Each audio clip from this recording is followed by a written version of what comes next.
This is Michael Popok, Legal AF. We got a new Trump family kickback and bribery scandal involving Arab countries investing into Jared Kushner's wealth fund for no return on their investment, but what appears to be, at least to the Senate investigating Jared Kushner's companies, what appears to be a non-commercial reason they invested, just to have foreign influence peddling over a future Trump administration. Let me break it all down for you. This is reporting from the New York Times and The Guardian. We've been following this story for a long time about how it's kind of smelled to high heaven that Jared Kushner, as he was leaving the White House, continued to use the contacts he made in the Middle East, primarily in Saudi Arabia, in Qatar, in the UAE, to immediately after he left office, including trips he took on the taxpayer dime before he left office to cultivate these contacts, took in $3 billion for no reason. He had no track record of success. He had never been a registered advisor before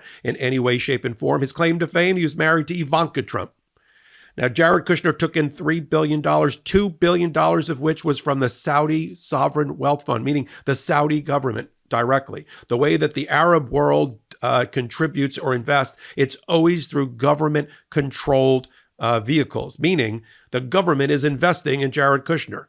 And what the Senate wants to get to the bottom of is, why has the Kushner-Trump family made over $157 million since 2021 in fees when they haven't returned any profit to the investment? And so if the governments, the foreign governments, the Arab world governments haven't received any return on their investment, why are they staying in the fund? It looks like, to everybody that's evaluated it, every independent person evaluating it, is that the Arabs are trying to find a way to put money into Jared Kushner, Ivanka Kushner's, and ultimately Donald Trump's pocket in order to curry favor with a future Trump administration. I mean, what else are you going to call it? It would be one thing if in return for the $160 million in fees, Kushner did anything. 2% return on the money, 3% return, 4% return. Give the Arab sovereign wealth fund something. Otherwise, it's just dead money sitting in an account controlled by a Trump family senior representative. And you know what that looks like. And that's exactly what the Senate Democrats, who are leading the investigations since last June, want to know. But now we've got the new reporting that the total earned by Affinity Partners, Jared Kushner's company, also known as AFIN Management, based in Sunny Isle, Florida, is 99% invested by foreign countries. And we've got a series of laws in this country, including that you have to, including a committee on foreign investment, to make sure that we don't have foreign influence peddling in our politics or in our government. And look at this, 1 degree removed from the candidate running to be the president of the United States again, has lined his pockets along with Ivanka with $157 million for nothing or for something. And that's what the Senate wants to investigate. The statement in their letter is that the Affinity investors, $2 billion of which is the Saudi government, seem not to be motivated by commercial considerations like a return on their investment, but rather they see it as an opportunity to funnel foreign government money to President Trump's family and ultimately to President Trump. And that is the concern. And it's not just the concern of Democrats. It's the concern of leading MAGA leaders like James Comer, who during an interview with CNN had this to say about Jared Kushner's lack of ethics on the heels of Chris Christie, who has a very unique position as a Republican. He's a Republican, ran for president, vehement critic of Donald Trump, wanted to be in Donald Trump's administration, fancied himself to be the attorney general in the first Trump administration, and that got rejected, mainly because there's a little bit of bad blood between Chris Christie and the Kushner family. And Jared Kushner always had the ear of Donald Trump, as we know. What's the bad blood? Chris Christie had been the U.S. attorney, federal prosecutor for the state of New Jersey. He prosecuted Jared Kushner's father, Charles Kushner, and put him away for he was sentenced to 2 years for federal crimes, including illegal campaign contributions, tax evasion, and witness tampering. Isn't this a lovely family? And the apple doesn't seem to fall far from the tree. Charles Kushner served some time in jail, but then miraculously, of course, Donald Trump pardoned full pardon to Charles Kushner, and he eventually got out of jail after serving 6 months. So let's just put it this way. Chris Christie doesn't go to family dinners with the Kushner family, but he has legitimate criticism. And then Jake Tapper had James Comer respond to the criticism of Chris Christie that Kushner was unethical, and even Comer had to agree. Let's roll the clip. Let me play something that Chris Christie told our Caitlin Collins. And look, the Trump family has been involved in grifting for quite some time. Jared Kushner, 6 months after he leaves the White House, gets $2 billion from the Saudi sovereign wealth fund when Donald Trump had put him in a position to be in the Middle East. What was Jared Kushner doing in the Middle East? Again, sir, it all stinks to me. It all stinks. Yeah. Look, and I've been vocal that I think that what Kushner did crossed the line of ethics. But what Christie said, it happened after he left office. Still no excuse. You get James Comer to say a Trump family member is unethical while he's trying to make an argument that there's a Biden crime family. That's saying something. So let's further explore this. Robert Tate in The Guardian did a great job on it. You got affinity partners established by Jared Kushner, I don't know, plus 1 day after he left the White House. He's taking trips while he's special advisor to the president, hadn't yet left the White House, even though Jan 6th was going on. You remember that day in infamy with Donald Trump. Jared Kushner couldn't wait to get out of the White House, so he decided, good time before Jan 6th and on Jan 6th to be out of the country. Little known fact that, of course, explored by the Jan 6 committee is where was Jared Kushner at the moment where he could have helped stop the siege of the Capitol led by Donald Trump? He was in the Arab world trying to raise money for his new fund on our taxpayer dimes.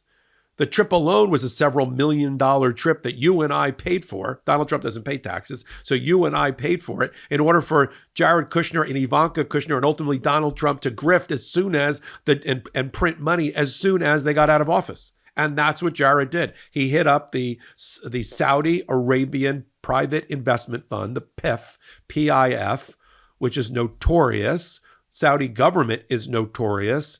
Last time I looked, they were busy chopping into little pieces an American journalist for the Washington Post and tricked him into, arriving in order to get some sort of immigration status or visa for his wedding, and he was never seen from again. It's blood money. I know the golfers are taking it, and the PGA has looked the other way because of the amount of money. And we all know that the Saudi Arabian government has been involved with sport washing for a long, long time, where they buy public goodwill by sponsoring soccer and football, by sponsoring golf, by setting up tournaments, by buying athletes. They're like, well, how bad could we be? Sure, we chopped up the journalist, but look, we're friends with Phil Mickelson. I mean, like that. So sport washing, blood money, notorious Saudi Arabians. We know what they've done. Yes, they're a frenemy. They're an ally to a certain degree, but we know we got major problems with the Saudis. The Trump family doesn't have major problems with the Saudis, not when they're pumping $160 million in fees to Jared Kushner. So Jared sets up this fund, which he's never set up before. I spend most of my day in front of a screen and a microphone. And this used to mean I spent a lot of my day sitting. The research on sitting for long periods has been linked with various conditions such as poor heart health, bad posture, diabetes, and the list goes on. This is why I love Uplift Desk and their ergonomic desks and chairs. A standing desk can help lower your risk of disease, improve your mood and focus, boost productivity, and increase your energy. I use my Uplift Desk every day. When I'm standing up thinking with a cup of joe about how to prepare for my next hot take or podcast episode, I'm not staring into space. It's my most productive ruminating and cogitating me time at my Uplift Desk. And only when I'm on my feet do my creative juices really start to flow. The option to move while I work promotes better circulation, which can reduce all types of different health risks and repetitive strains. Uplift Desk helps you build your custom dream desk by choosing from over 100 desktop choices and hundreds of accessories. Their desk configurator lets you build out a complete workstation with storage, seating, wire management. Listen, when I used it, I had my perfect dream standing desk that I've wanted for over 30 years configured in less than 10 minutes. I had loads of fun configuring my uplift desk, starting with picking my tabletop. I went with a beautiful walnut butcher block, added white legs and storage drawers, wheels for mobility, and a number of cool cable management and pop-up and power grommets for my perfect custom uplift desk. I especially like the different control options and memory settings that puts the desk at just the perfect height for me and lets my wife join in on the productive fun when she visits at the office too. We've got a special deal and it's exclusive to our audience. When you visit our link at upliftdesk.com/legalaf, you're going to get 4 free accessories. Free same-day shipping, free returns with free shipping, and an industry-leading 15-year warranty that covers the entire desk, plus an extra discount off your entire order.